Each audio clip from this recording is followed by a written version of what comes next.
जय हिंद दोस्तों, कैसे हैं आप लोग। आशा करता हूं आप सभी अच्छे होंगे और आप लोग अपनी तैयारी में जुड़े हुए होंगे।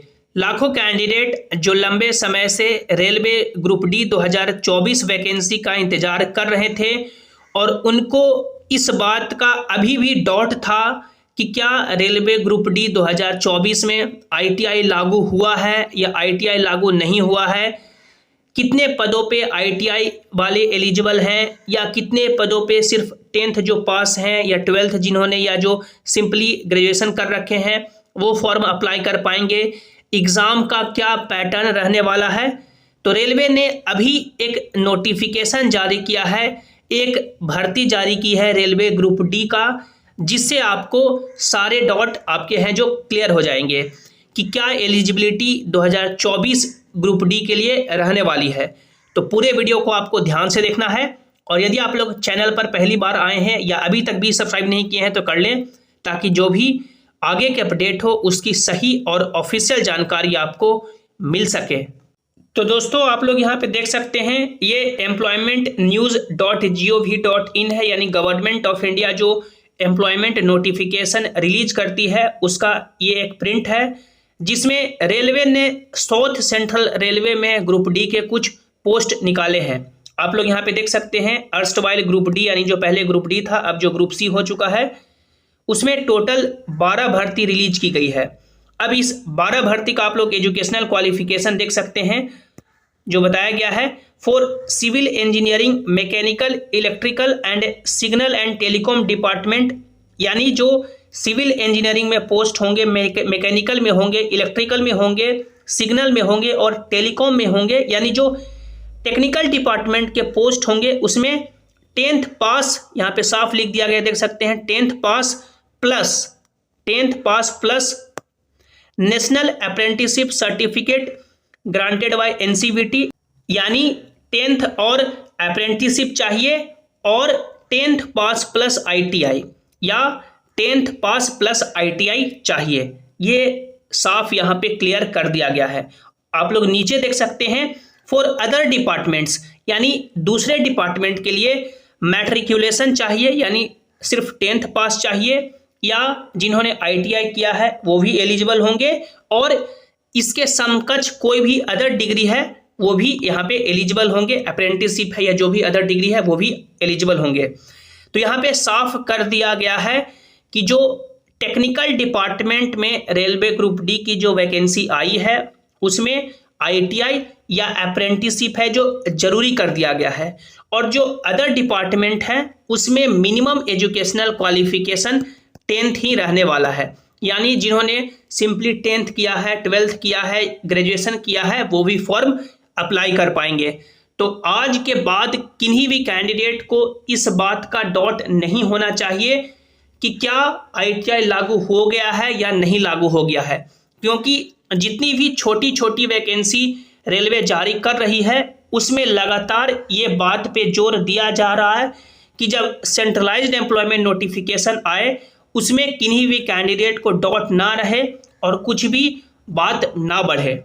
आप लोग यहाँ पे देख सकते हैं, रेलवे अलग अलग आरटीआई के माध्यम से भी बता चुकी है कि रेलवे ग्रुप डी में जो लेवल 1 की भर्ती है उसकी जो सेंट्रलाइज्ड एम्प्लॉयमेंट नोटिफिकेशन आगे आने वाली है उसमें जितने भी टेक्निकल डिपार्टमेंट के पोस्ट होंगे वही जो टेक्निकल डिपार्टमेंट में आते हैं पोस्ट, जैसे कि जो सिविल इंजीनियरिंग डिपार्टमेंट में आएंगे, मैकेनिकल में आएंगे, इलेक्ट्रिकल में आएंगे, सिग्नल में आएंगे, टेलीकॉम में आएंगे और कैटरिंग विंग में आएंगे, उसमें 10th पास प्लस नेशनल अप्रेंटिसशिप सर्टिफिकेट और 10th पास प्लस आईटीआई है जो जरूरी रहेगा। और रेलवे ने ये ऑफिशियल अपना लेटर भी जारी किया है कि 2018 और जो 2019 की वैकेंसी थी उसमें एक बार की छूट दी गई थी, वो छूट है जो अब वापस ले ली गई है और अब जितनी भी वैकेंसी आएगी उसमें यही एलिजिबिलिटी क्राइटेरिया लागू रहेगी। तो ये जितने भी रेलवे छोटी छोटी वैकेंसी बहुत लंबे समय से निकाल रही है उसमें यही एलिजिबिलिटी क्राइटेरिया लागू है। अब वैकेंसी कब और कितनी आएगी तो आप लोग यहाँ पे देख सकते हैं। तो ये भी एक रेलवे का रोजगार समाचार है जिसमें बताया गया है कि रेलवे में ग्रुप डी के 50,000 वैकेंसी आ सकती है, यानी 50,000 प्लस जो पोस्ट है वो तो कंफर्म हो चुका है, जिसमें वही बताया गया है कि एलिजिबिलिटी क्राइटेरिया के रिगार्डिंग, एज के रिगार्डिंग एज रिलैक्सेशन के रिगार्डिंग और एग्ज़ाम कब तक हो सकता है इसके रिगार्डिंग, कि जब फॉर्म भराया जाएगा उससे 5 से 6 महीने के बाद आपका एग्ज़ाम कंडक्ट कराया जाएगा। रेलवे ने जो ये अपना एग्ज़ाम कैलेंडर या भर्ती का जो कैलेंडर जारी किया था, उसमें रेलवे ने बोला था कि लेवल 1 की जो भर्ती है वो अक्टूबर से दिसंबर तक इसकी फॉर्म है जो फिलअप की जो प्रोसेस है वो कंप्लीट करा लिया जाएगा। लेकिन रेलवे ने अभी तक नोटिफिकेशन रिलीज नहीं किया है। इसके पहले जो वैकेंसी आई है जैसे एएलपी का, टेक्नीशियन का, एनटीपीसी का, जूनियर इंजीनियर का, पैरामेडिकल का, वो वैकेंसी लगभग समय पे आई है। तो रेलवे ग्रुप डी की वैकेंसी में देर क्यों हो रही है? देर होने का कारण बस ये है कि रेलवे में जो अलग अलग बोर्ड से या अलग अलग जोन से जो वैकेंसी मांगी गई थी कि कौन से बोर्ड में, कौन से जोन में, कौन से पोस्ट पे कितनी वैकेंसी खाली है, वो अभी तक पर्याप्त मात्रा में और सफिशिएंट मात्रा में नहीं पहुंची है। आप लोग मान के चलेंगे कि ये जो नोटिफिकेशन है जल्द ही जारी होगा और आप लोग अपना फॉर्म है जो दिसंबर 2024 से डेफिनेटली भर पाएंगे। दिसंबर 2024 से आप लोग रेलवे ग्रुप डी का फॉर्म भर पाएंगे। इसके बाद हम लोग आगे बढ़ें और बात करें कि ये जो टोटल 17 पोस्ट पे आपका वैकेंसी आने वाला है, ये टोटल 17 पोस्ट पे वैकेंसी आएंगे और ये आपका डिपार्टमेंट का नाम है। तो कौन कौन से डिपार्टमेंट में जिनके पास आईटीआई या अप्रेंटिसशिप है वो फॉर्म भर पाएंगे?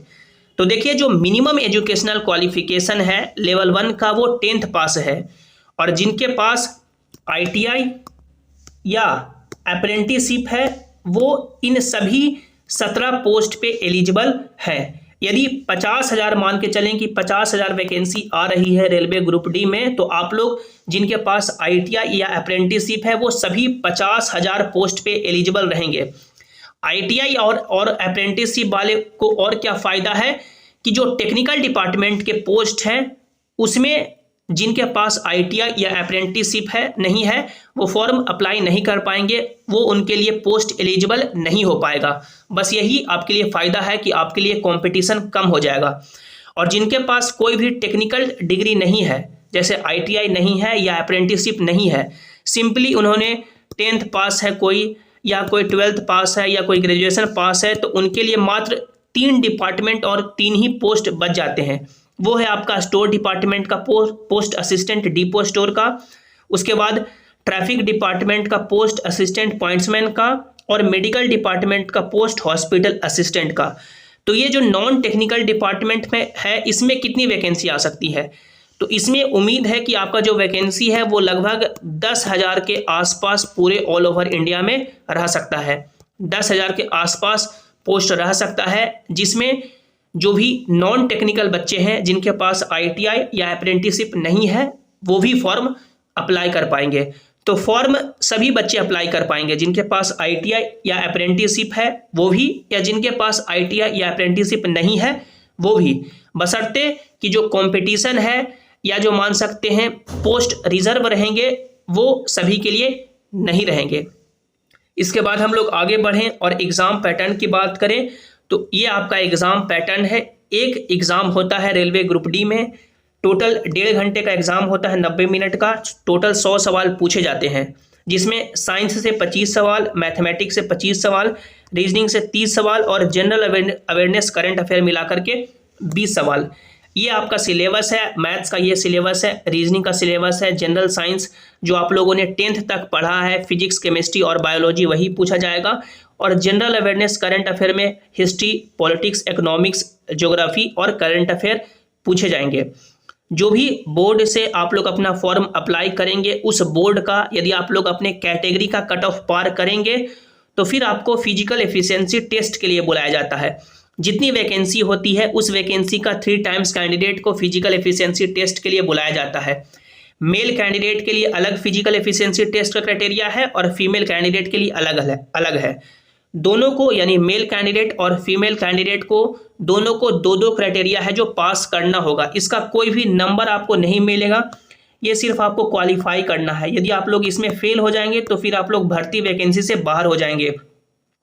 मेल कैंडिडेट के लिए जो फर्स्ट क्राइटेरिया है कि आपको 2 मिनट का समय दिया जाएगा, 2 मिनट का समय दिया जाएगा और 35 kg का वजन उठा करके 100 मीटर चलना होता है।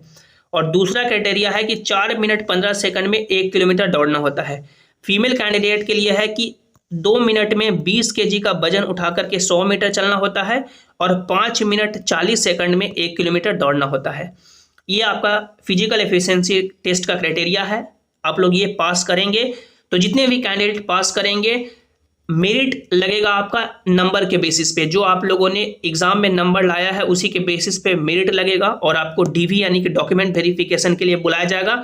डॉक्यूमेंट वेरिफिकेशन के अगले दिन ही आपका मेडिकल जो चेकअप होता है, मेडिकल टेस्ट होता है, वो कंडक्ट करा लिया जाएगा। तो ये पूरा रेलवे ग्रुप डी में सिलेक्शन का प्रोसेस है। जो भी आपके मन में डाउट है आप लोग नीचे कमेंट में जरूर बताइएगा और आप लोग कमेंट में जरूर बताएं कि क्या रेलवे ने जो ITI या अप्रेंटिसशिप लागू कर दिया है क्या ये सही है या एक बार की और छूट मिलनी चाहिए। इस वीडियो को लाइक करें, अपने दोस्तों के साथ शेयर करें और सभी इंपॉर्टेंट अपडेट्स के लिए आप लोग इस टेलीग्राम जेसिंग क्लासेस से भी ज्वाइन हो जाएं ताकि जो भी अपडेट हो, जो भी नोटिस हो, यहाँ पर आपको मिल सके। मिलते हैं अगली वीडियो में। Thanks for watching. Have an awesome day.